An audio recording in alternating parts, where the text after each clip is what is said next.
रश्मि एक middle class family से है। रश्मि घर में सबसे बड़ी और वो 3 भाई बहन है। भाई सबसे छोटा है। रश्मि पढ़ने में अच्छी थी। घर वाले इतने सक्षम ना होने के बावजूद भी रश्मि ने कोचिंग लेकर अपनी एमएससी की पढ़ाई जारी रखी है।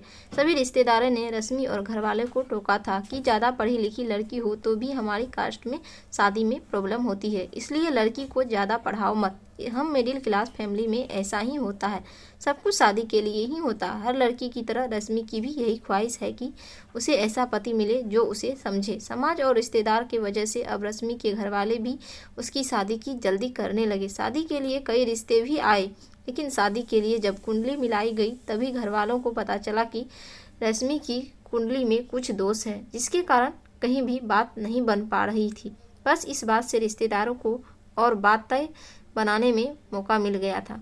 कई रिश्ते केवल इसी वजह से ही नहीं हो पाए, लेकिन कुछ ही समय के बाद रश्मि की कुंडली मिली अशोक से। अशोक ज़्यादा पढ़ा लिखा नहीं था। अशोक की एक कपड़े की दुकान थी जिससे उनका गुजारा चल जाता था।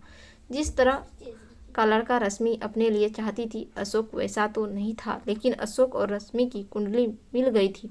रश्मि के पिता ने जब रश्मि को अशोक की तस्वीर दिखाई तो रश्मि को लड़का दिखने में अच्छा ही लग रहा था, लेकिन रश्मि का मन नहीं मान रहा था। इसलिए पिता ने जब पूछा कि क्या करे बता, तो रश्मि ने कहा कि मुझे नहीं करना। मम्मी ने कहा क्यों, क्या हुआ, तेरा दिमाग सही है क्या? इतना अच्छा लड़का है, ऐसे नखरे करेगी तो हमेशा यहीं बैठी रहेगी। एक तो कुंडली किसी से मिलती नहीं, और जब वो शादी के लिए तैयार है, सब कुछ अच्छा है, तो तुझे नाटक आ रहे हैं। क्या खराबी है लड़के में? माँ यह सब रश्मि को सुना रही थी, लेकिन रश्मि के पिता ने बात समझी और कहा ठीक है बेटा, और ढूंढते हैं। जब अशोक के घर वालों की तरफ से फ़ोन आया यह पूछने के लिए कि हम आ जाए घर और परिवार देखने, तो रश्मि के घर वालों ने कहा हम आपको बता देंगे। इस बात से वो भी समझ गए थे कि उनकी तरफ से हाँ नहीं है, इसलिए उन्होंने फिर दूसरी बार फ़ोन नहीं लगाया। उस ना के बाद रश्मि के लिए फिर से रिश्तों की तलाश शुरू हो गई। माँ थोड़ी नाराज़ थी, क्योंकि उन्हें लगता था कि रश्मि को उस लड़के के लिए मना नहीं करना था। करीब 6 महीने तक खोज के बाद भी रश्मि के लिए कोई भी रिश्ता नहीं मिला। अब पिता के चेहरे पर भी परेशानी थोड़ी ज़्यादा दिखने लगी थी, और यह बात रश्मि को साफ दिखाई दे रही थी। कई रिश्ते देखे, लेकिन फिर वही दोष आ रहे थे। मम्मी इस दौरान रश्मि को ताने मार ही रही थी। आखिर एक दिन रश्मि की माँ ने यह कहा कि अब भी हम लोग अशोक से बात करके देखते हैं, शायद तुम दोनों की जोड़ी ही बनना तय हुआ हो। अगर तू हाँ कहे तो। मम्मी के ताने और पापा की परेशानी को देखते हुए रश्मि ने इस बार हाँ कह दिया। माँ के कहने पर पिता ने अशोक के पिता को फ़ोन किया। पता चला वो भी अभी तक तलाश में ही थे। कुछ बातें हुई, थोड़े बहाने बनाए गए इतने दिनों तक बात न करने के लिए, और संडे को मिलना तय हुआ। रश्मि के घर पर अशोक अपनी फैमिली के साथ आया।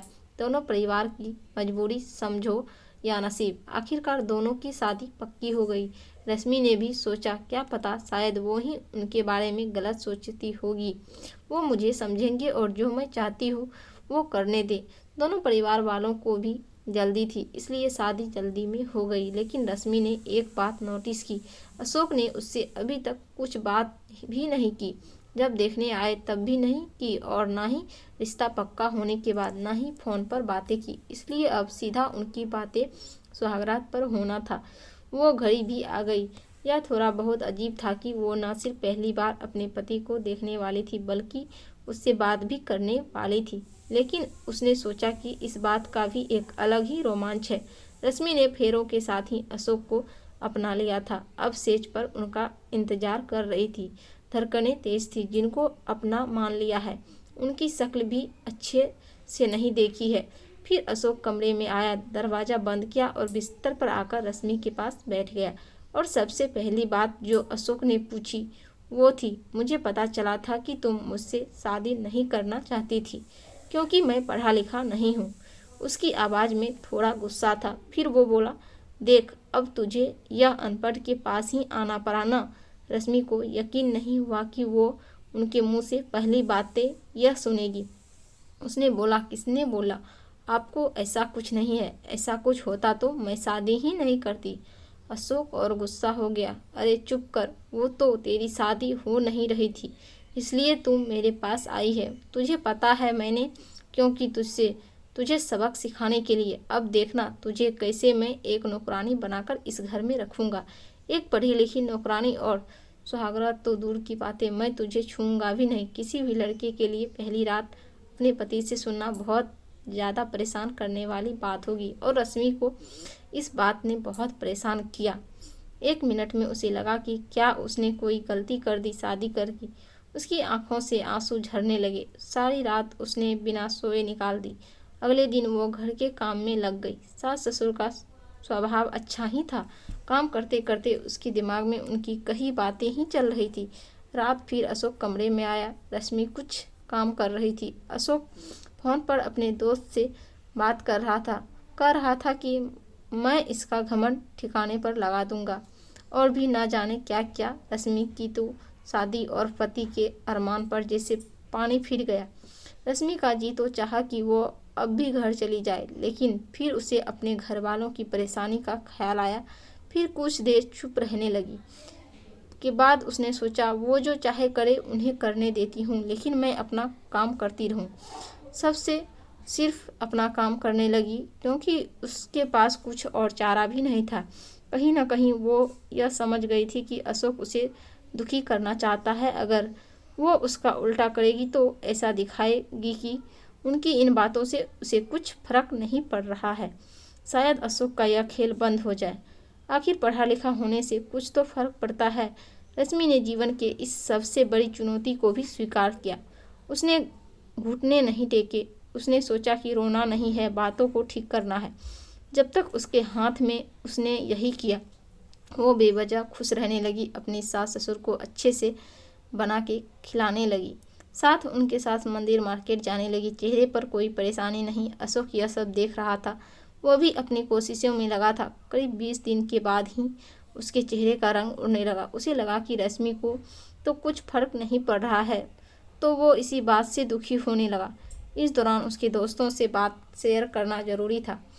रश्मि का यह प्लान काम किया। अशोक को सब्र का बांध टूट गया और फिर एक रात जब रश्मि कमरे में गई तब अशोक ने दरवाज़ा बंद किया और ज़बरदस्ती उसे पकड़कर बिस्तर की ओर ले जाने लगा। लेकिन इस बार उसे रश्मि का वो रूप दिखाई दिया जो उसने सोचा भी नहीं होगा। रश्मि ने अपना हाथ जोर से झटका मार के छुड़ाया और कहा कि क्या कह रहे हो आप। अशोक जैसे घबरा सा गया। उस दिन सुहागरात पर आप कह रहे थे कि आप मुझे छुओगे भी नहीं, तो लगता है आज आपके उन आवारा दोस्त ने फिर आपको कुछ सिखाया है जो आप मेरे साथ ज़बरदस्ती यह हरकत कर रहे हैं। अशोक बोला, तुम्हारा पति हूँ। रश्मि ने कहा कि हाँ, आप पति हैं और मुझसे प्यार कर सकते हैं, लेकिन यह प्यार नहीं है, यह कुछ और है। मैं तो आपके लिए ही आई थी, सब कुछ छोड़कर आपके घर आपके साथ रहने, लेकिन आपने आते ही मुझे नौकरानी बना दिया। सबक सिखाने की बात करने लगे। अब आप मुझे तब तक नहीं छू सकते जब तक मैं नहीं चाहती और जब तक मुझे नहीं लगता कि आप मुझसे सच में प्यार करते हैं। उसी पल से रश्मि ने अशोक की आंखों में बदलाव देख लिया था। उसे पता था कि अशोक का गुस्सा उस गलतफहमी की वजह से है कि उसे ना की वजह से, लेकिन उस बात से आगे बढ़ना होगा। अशोक बुरा इंसान नहीं था। उस रात के बाद वो रश्मि से नजरें भी नहीं मिला पा रहा था, चुपचाप रहने लगा था। समय बीतता गया। शादी को 5 महीने हो गए थे। रश्मि अब अशोक को परख रही थी और इस दौरान उसे समझ आ गया था कि अशोक कैसा है। एक ही घर में रहकर अपने ही पति के साथ ऐसा रहना अब उसे भी चुभने लगा। एक रात उसने कह ही दिया, छोड़ो सब पुरानी बातें, चलो ना एक नई शुरुआत करते हैं। मुझसे जो गलती हुई आप माफ़ कर दो। अशोक चुप रहा, कुछ नहीं बोला। आखिर रश्मि ने इतने दिनों तक उससे दूर रखा। रश्मि ने फिर एक बोला, इस बार थोड़ा ज़्यादा प्यार से, अरे छोड़ो, इधर एक बार देख तो लो, जो हुआ सो हुआ। इस बार अशोक पिघला, मुड़ा और रश्मि की आंखों में देखकर जैसे उसका गुस्सा पता नहीं कहाँ गया। बोला, तुम मुझे माफ़ कर पाओगी? रश्मि ने बोला, हाँ, मैंने कर दिया। एक दूसरे से बात करने की ही देर थी। उस रात से उनकी नई शुरुआत हुई। दोनों को लगने लगा कि वो एक दूसरे के लिए बने हैं।